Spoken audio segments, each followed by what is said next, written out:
बिस्मिल्लाहिर्रहमानिर्रहीम। अस्सलाम वालेकुम। मैं हूं आपकी मेज़बान दास। नाज़रीन, जैसा आपको पता है कि कराची में कई कई घंटे लोड शेडिंग जो है वो मामूल बन चुका है। इस हवाले से कई मतलब प्रोग्राम्स भी किए, प्रोटेस्ट भी हुए, हुकूमती सतह पे जो है वो बात भी की गई है। असम्बली की अगर हम बात करते हो उसमें करारदार भी दी गई हैं, इजलास भी किए गए, लेकिन अभी तक जो है ये मामला हल होके नहीं दिया। इसके अलावा बहुत सारे इशूज़ इसमें अगर हम बात करें इंक्रोचमेंट के हवाले से, स्ट्रीट क्राइम के हवाले से, तो इन सारे इशूज़ पर आज प्रोग्राम में गुफ्तगू करते हमारे साथ मौजूद है एमकिन पाकिस्तान से शरीफ खान साहब। मैं खुशामदीद कहूँगी आपके प्रोग्राम में, खैरियत से। जी सर, आप खैर क्योंकि अभी जिस तरह से मैंने इंट्रो में अपने जिक्र किया कि ये तो तीन चार जो इशूज़ है इंक्रोचमेंट के हवाले से, स्ट्रीट क्राइम और स्पेशली के इलेक्ट्रिक, ये बहुत जो है आपको पता है आवाम के लिए मुश्किल खड़ी हो चुकी है। तो क्या कहेंगे आप लोग इस हवाले से, क्या हुकूमती सतह पर जब मामला को लेकर चल रहा है? मेरा बहुत शुक्रिया आपने प्रोग्राम में बुलाया। सबसे पहले तो मैं अपनी पूरी कौम को जो है मुबारकबाद पेश करूँगा, जो हमारे पाक अफवाद ने जो रोल अदा किया, जिस तरह मुल्क का दिफा किया, उस पर पूरी कौम को मुबारकबाद और पूरी अफवाज पाकिस्तान को खराज तहसीन पेश करूँगा। देखिए, कराची जो है एक मसाइलिस्तान बन चुका है। कराची में के इलेक्ट्रिक के प्रॉब्लम ही नहीं है, इंक्रोचमेंट के नहीं है, स्ट्रीट क्राइम में कराची में तो मसाइल ही मसाइल हैं। बदकिस्मती से जो है कराची को जो है जो हुक्मरां हैं उन्होंने जो है लावारिस समझा हुआ है ना। ठीक है। अच्छा, जो स्टेक होल्डर हैं उनके पास वो अख्तियारात नहीं है, जो शहर के हैं उनको उन जो जो अपनी तरफ से वो आवाज़ अपने वोटर्स की जो आवाज़ बुलंद करते हैं उस पर कोई ध्यान नहीं दिया गया। आपने कराची के इलेक्ट्रिक के हवाले से बात की, तो पहले किसी ज़माने में जब हम कॉलेज में जब पढ़ते थे तो ये एक खुद मुख्तार इदारा था, कराची इलेक्ट्रिक सप्लाई कॉरपोरेशन, जो बाद में प्राइवेटाइजेशन हो गया। अच्छा, जब ये प्राइवेट हुआ तो उस वक्त ये बात तय हुई थी तो कि इसमें हम बेहतरी लेकर आएंगे, अपग्रेड करेंगे, ये कमिटमेंट था। लेकिन बदकिस्मती से जब ये प्राइवेट हुआ है तो वो जो पहले वाले जो हालात जो थे जो इलेक्ट्रिक के, उससे भी बदतर से बदतर हो गए। अच्छा, मतलब जब इसको प्राइवेटाइज किया गया तो उस वक्त ये कमिटमेंट की गई थी कि हम बिल्कुल, इसमें ये और बेहतरी कमिटमेंट की लेकर गई थी आएंगे। कि हम इसको जो है इसमें मजीद बेहतरी लेकर आएंगे। तो ये कोई मुआहदा हुआ था इस हवाले से? हाँ, इस तरह ये मुआहदा है नेपरा से, जो प्राइवेटाइजेशन जिस कंपनी से भी है उनसे ये तय था ना। और उनमें ये तय था कि भी अभी तो जैसे ऑयल से ही हमारे जो है इलेक्ट्रिक बनाई जा रही है, और कराची के इलेक्ट्रिक को अपनी बनाने के अलावा भी वफाक भी बिजली दे रहा है, हाफ भी बिजली दे रहा है, तीन चार जगहों से आती भी और इनके अपने भी है। जबकि इनको जो मजीद जो बेहतरी लानी थी वो जैसे ऑयल से बनती है या पानी से बनाते हैं या हवा से बनाते हैं या इस तरह की जो मुख्तलिफ तरीके से जो बिजलियाँ बनती जो पूरी दुनिया में आजकल, तो उस पर इनको इम्प्रूवमेंट लेकर आनी थी। बदकिस्मती से लेकर नहीं आए। आज तो कराची में 18-18 घंटे 20-20 घंटे की लोड शेडिंग बर्दाश्त कर लोग अजाब में मुब्तला है। बिल्कुल ठीक कह रहे हैं, ये बात तो हकीकत है। बल्कि आप 18-18 घंटे कह रहे हैं, यहाँ पे तो कई इस तरह के कराची के इलाके हैं जहाँ पे कई कई दिन तक लाइट नहीं है। जी तो आप बिल्कुल। लोग कुछ अच्छा, घंटों की बात कर रहे हैं, मैं बल्कि अब तो मतलब स्कीम टाइल्स की भी बात करती हूँ, वहाँ पे लोड शेडिंग नहीं थी, लेकिन अब वहाँ पे भी जो है बहुत ज़्यादा लोड शेडिंग हो चुकी है। अभी हमने बीच में प्रोग्राम किया था लियाकताबाद में, लोग एहतजाज पे आ चुके थे। देखिए, अच्छा लियाकताबाद की आपने बात की, लियाकताबाद वही इलाका है यानी जो मीडिया में चला कि भी वो कराची में जो पाकिस्तान जो लाहौर है, जो पाकिस्तान का दूसरा बड़ा शहर है, उससे ज़्यादा टैक्स देता है। एग्जैक्टली, बिल्कुल ठीक है। वहाँ पर भी इसी तरह की लोड शेडिंग है। सेंट्रल की जो मार्केट है, वो जो लियाकताबाद मार्केट कहा जाता है, वहाँ के जो ताजर सबसे ज्यादा लाहौर के टैक्स को आप बना लें और सिर्फ डिस्ट्रिक्ट सेंट्रल के एक मार्केट के टैक्स को आप जो है वो कंपैरिजन कर लें, मतलब वो इनका लेवल है, इतना ज्यादा टैक्स देता है। अच्छा, मजे वाली बात ये कि जो लोड शेडिंग हो रही है ना, अच्छा हमें ये भी बात पता है कि इस पर चोरी भी हो रही है, उसमें स्टाफ भी होता है, उसमें लोग भी अपने तरीके से करते हैं। तो यहाँ पर तो जो कोई इस तरह की प्लानिंग नहीं है कि यानी कि मिसाल के ऊपर 2000 घर है यानी जो रिहायशी इलाका है, वहाँ जो पूरा जो फीड यानी कराची के तकरीबन 2100-2200 के करीब जो है फीडर्स हैं। एक फीडर पे तकरीबन 15 से 20 PMTs चलती है। अच्छा, ये लोग क्या करते हैं, अब जैसे 2000 जैसे मैंने रिहायशी इलाके बताया है, या तो वहाँ पर अगर 600 लोग या 1200 लोग अगर बिल पेड कर रहे हैं अपना और 800 या 600 नहीं कर रहे, तो ये लोग क्या करते हैं कि तब पूरी आबादी को जो है उसमें अजाब में मुब्तला कर देते हैं और पूरा फीडर बंद कर देते हैं। गो के होना तो ये चाहिए कि भाई जो जिन्होंने जो लोग पे जो कर रहे हैं हाँ ना, जो उनको पे आप कर रहे हैं सहूलत उनको दें। फैसिलिटी दें। जी। अच्छा, उनका तो कोई कसूर नहीं है ना। सही। लेकिन कोई इस पे है नहीं। अच्छा, इस पे एमकेएम ने अभी जो एक कमेटी बनाई थी, कराची के जितने भी स्टेक होल्डर्स हैं उनसे कांटेक्ट करके एक कमेटी बनाई थी, और कल जो के इलेक्ट्रिक के सीईओ थे उनसे मीटिंग भी थी, यानी जुमेरात को ना। तो जो है सीईओ साहब ने माजरत की, एक्सक्यूज किया कि वो मसरूफ थे, तो अब नेक्स्ट टाइम दिया जाएगा। अच्छा, किन्होंने माजरत की? CEO okay. के सीओ इलेक्ट्रिक के के जी के ओके। इलेक्ट्रिक के ना, उन्होंने एक्सक्यूज किया कि अभी थोड़ा कोई इमरजेंसी थी, बहरहाल हो जाती है कि इंसान है, तो उन्होंने फिर नेक्स्ट टाइम जो मीटिंग होगा। अच्छा, एमक्यूएम ने तो जो असम्बली में भी करारदाद भी पेश की, हमारे पोजीशन लीडर हैं अली खुशी साहब, उन्होंने भी जी बिल्कुल, मेरा नेक्स्ट क्वेश्चन यही था आपसे, जो कि एमकेएम पाकिस्तान ने करारदाद दी गई थी और वो मुस्तरद कर दी गई हैं, तो मुस्तरद करने की क्या वजह है? क्योंकि ज़ाहिर है कि इलेक्ट्रिक तो सबका ही एक अहम मसला है। देखिए बिजली अहम उनके घर मसला में नहीं होगी तो अब जाहिर सी बात है आवाम के घर में नहीं होगी। ये जाहिर है, ये तो पूरा शहर का मसला है, कोई एक स्पेसिफिक किसी एक घर का मसला नहीं है ये। बात ये है कि देखिए सिंध में हुकूमत एक ही पार्टी की चल रही, जो तीसरी दफा जो चीफ मिनिस्टर बने ना, 15, 16, 18 साल से एक ही चीफ मिनिस्टर है। अच्छा, बदकिस्मती से जो हुकूमत में वो उनका यहाँ से जो है उनका ताल्लुक नहीं है। उन्हें पता है कि भी अगर इनका अगर मसला हल भी नहीं होगा तो हमें तो मुल्क तक होकर आना ही आना है। ये हमारी बदकिस्मती है। गो कि ऐसा नहीं होता, भाई आप वजीर आला हैं या इक़्तिदार में हैं तो पूरे सिंध के ही हैं, कराची हैदराबाद या लाड़काना की नहीं है, जी। तो पूरे सिंध के ही हैं। तो ये अपनी अपनी सोच की है। हालांकि जो एक जायज़ मसला था, आवाम के का मसला था, आवाम शहर का मसला था, उस पर आवाज़ उठाई है। और एमक्यूएम भले घर मुस्तरद हो गई तो कोई नहीं, एमक्यूएम अपनी हर सतह पर बात करेगी और कर रही है। हमारे वफाकी वज़रा ने भी, कन्वीनर साहब खालिद मकबूल भाई वगैरह ने भी, और गवर्नर साहब ने स्पेशली के इलेक्टिव वालों से मीटिंग वगैरह की। अपनी हद तक की कोशिश की जा रही, जो एमक्यूएम की इस वक्त ताकत है या कुव्वत है उसके मुताबिक।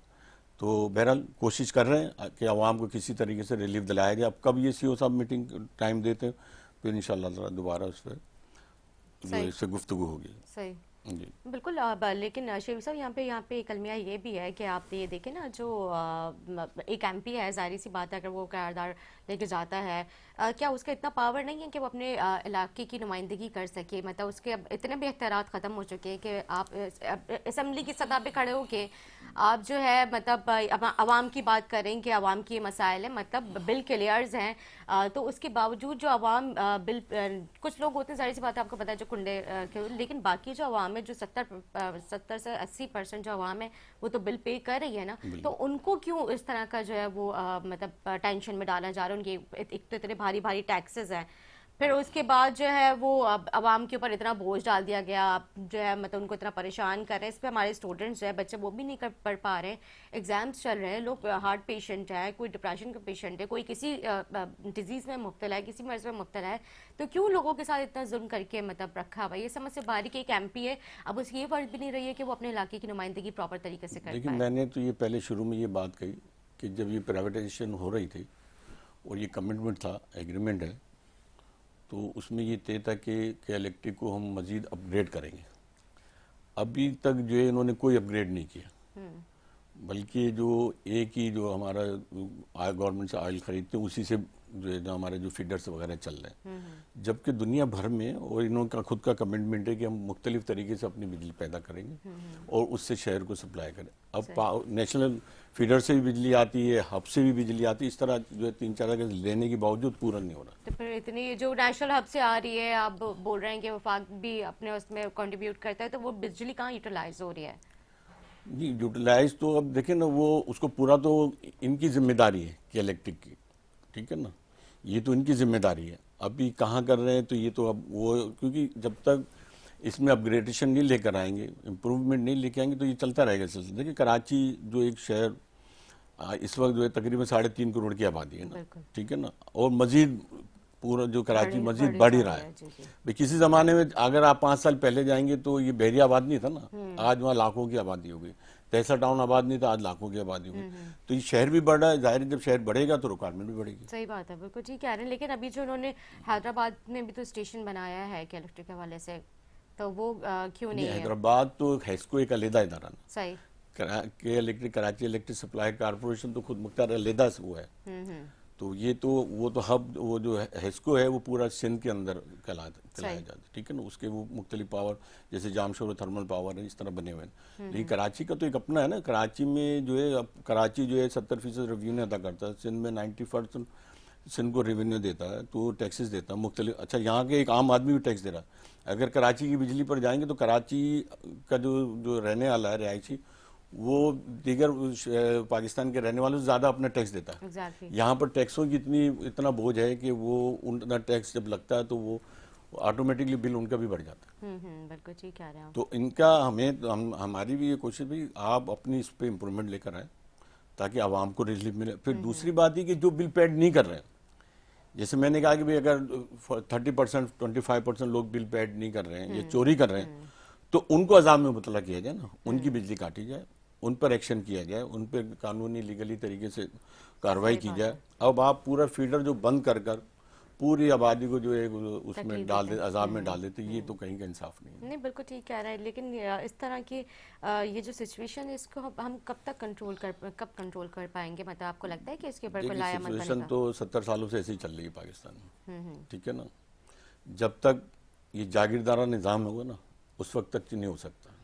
मैं अपनी बात करता हूँ। MQM एक वाहिद जमात थी जो ग्रास रूट से आई थी। यानी 87 में MQM ने जब फर्स्ट टाइम इलेक्शन लड़ा, यानी बल्दियाती इलेक्शन की बात करूँ, कराची हैदराबाद से बिला मुकाबला मेयर डिप्टी मेयर लेकर आए। तो उस वक्त के जो मेयर जो फारूक सत्तार भाई थे, उन्होंने वो काम भी किए ना।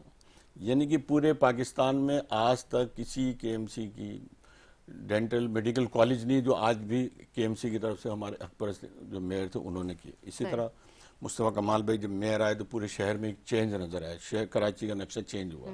इसी तरह अभी गवर्नर बने जो उनके पास अख्तियार नहीं है, क्योंकि जो अख्तियार नहीं, उसके अख्तियार ना होने के बावजूद आप ये देखें कि गवर्नर हाउस में IT के बच्चों के लिए IT का जो इंफॉर्मेशन टेक्नोलॉजी उसके कोर्सेज शुरू किए।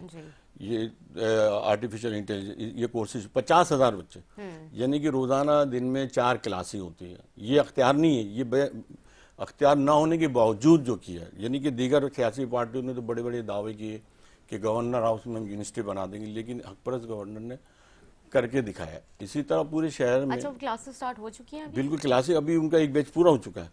यानी कि जो बच्चा का है उसने तकरीबन जो है 1 लाख यानी कि अच्छी खासी इनकम जो है ना वो अब स्टार्ट हो गई है। सही है, ये तो अच्छा, इसी तरह गवर्नर साहब का हैदराबाद में भी प्रोग्राम था, करने का प्रोग्राम है। तो ये तो मैं वो ग्रास रूट की जो MQM है पर जमात, मैं उसकी बात कर रहा हूँ। आप जब भी MQM का यानी कि MQM के बाद आज तक कोई इक़्तिदार नहीं आया, किसी के साथ भी वफाक हो या सूबाई हो, उसके साथ कोर्डिंग जो है वो पार्टनरशिप रही है, एग्जीक्यूटिव पोस्ट पे नहीं रही है। जैसे पार्टनरशिपिंग में तो जाहिर सी बात है, उसमें पार्टनरशिप मिनिस्ट्रीज तो में तो थी ना आप आपको लोगों जो के पास, दिया, आप लोगों का मेयर भी था। अब मतलब और क्या मेयर आप मेयर लोगों का को काम चाहिए? क्या होता है? अगर आप लोग अगर हुकूमती सतह पे अगर आप लोग आएंगे, मतलब अगर आप लोग ये चाहते हैं कि अगर आप प्राइम मिनिस्टर की कुर्सी पे बैठेंगे तो तब कुछ बेहतरी होगी। नहीं, वो एक बिल्कुल। इससे पहले नहीं हो सकती। मैं तो ये कह रहा हूँ कि आप भाई पाकिस्तान में 70-72 साल से ये जागीरदार बढ़ेरे आ रहे हैं ना, वही चेहरे वही सब कुछ आ रहे हैं। और MQM एक वाहिद जमात है कि जो ग्रास रूट से जो ऊपर आई है, उसकी में आज उसका जो सोच जो नज़रिया जो फिक्र फलसफा है वो तो ये कि एक आम आदमी जो किसान की नुमाइंदगी तो किसान ही करेगा ना। अच्छा, जागीरदार की तो जागीरदार करेगा। तो ये एक जो अभी आम आदमी, कराची के जो मसाइल है उनकी नुमाइंदगी कौन करेगा फिर? MQM ने की ना जब मौका मिला। मैंने दो टर्नओवर की बात बताई फारूक सत्तार भाई के, मुस्तफा कमाल की। लोगों ने यहाँ चेंज देखा ना। हालांकि मेयर का काम लोगों को वो पूरा शहर को पूरा रिलीफ देना नहीं था, उसको वो आवाम की जो म्यूनिसिपलिटी सर्विसेज है जो वो देने का वो तो एडमिनिस्ट्रेटिव सतह पर था ना। मतलब अगर हम बात करते हैं कि वफाकी सतह पे अभी आप लोग जाहिर सी बात बैठे हुए हैं, अभी आप लोग पार्टनर्स हैं वहाँ पे, मतलब मिनिस्ट्रीज आप लोगों के पास हैं, जो कराची के इश्यूज है उनकी नुमाइंदगी फिर जाहिर सी बात है आप लोग की जिम्मेदारी है, जो कि अभी तक नहीं सामने नजर आ रही है, कोई प्रोग्रेस नहीं है। नहीं, वो तो वो बिल्कुल सही करिए आप कि हमारा जो लेकिन ना अभी हमारे पास 2 मिनिस्टर हैं ना, अभी एक सेकंड अभी मिली मुस्तफा साहब, मुस्तफा कमाल भाई को हेल्थ के, दूसरा खालिद मकबूल। कराची में ये फर्स्ट टाइम ऐसा हुआ है। अभी खालिद मकबूल भाई जो वफाकी वजीर भी हैं, कन्वीनर भी हैं, इस शहर के अंदर तकरीबन 18 से 20 यूनिवर्सिटीज आ रही हैं जिसमें 4-5 यूनिवर्सिटीज की ओपनिंग हो चुकी है, क्लासेस शुरू हो चुकी सही। है। इसी तरह हैदराबाद के अंदर भी एमक्यूएम जो है यूनिवर्सिटी की ओपनिंग, उसकी क्लासेस शुरू हो गई। देखिए मिनिस्ट्रियाँ एक वो मखसूस डिपार्टमेंट होता है ना, जैसे हेल्थ है, हेल्थ एक अलहदा शुबा, एजुकेशन एक अलहदा शुबा जो है, इसी तरह मुख्तलिफ हुआ है। एमक्यूएम के पास तो बदकिस्मती से आज तक जो हमें 40 सालों में इक़्तिदार ही नहीं मिला। सही, ठीक। अच्छा, उसकी वजूहत क्या है? उसकी वजूहत आपके सामने, एमक्यूएम को जिस तरह उसके साथ हुआ है, किसी और सियासी पार्टी के साथ थोड़ी हुआ। बिल्कुल ठीक। लास्ट में स्ट्रीट क्राइम के हवाले से क्या कहना चाहेंगे आप, क्योंकि टाइम बहुत शॉर्ट है। जी जी, क्या स्ट्रीट क्राइम के हवाले से क्या कहेंगे? स्ट्रीट क्राइम के हवाले से मैं तो ये कहूँ, देखें स्ट्रीट क्राइम देखें, मैंने कहा कराची के मसाइल बहुत है। इसके लिए जब तक आप यहाँ की एडमिनिस्ट्रेशन में, यहाँ की इंतजामिया में मुकामी लोग नहीं लेकर आएंगे, उस वक्त तक कोई स्ट्रीट क्राइम जो है कंट्रोल नहीं होगा, मसाइल हल नहीं होंगे, खुआ वो कोई भी मसाइल। ठीक है, थैंक यू वेरी मच शरीफ साहब, आपने अपना टाइम दी। उम्मीद करती हूँ नाज़रीन को हमारा प्रोग्राम अच्छा लगा। इसी के साथ अपनी मेज़बान अरदास होते इजाज़त। अल्लाह हाफ़िज़।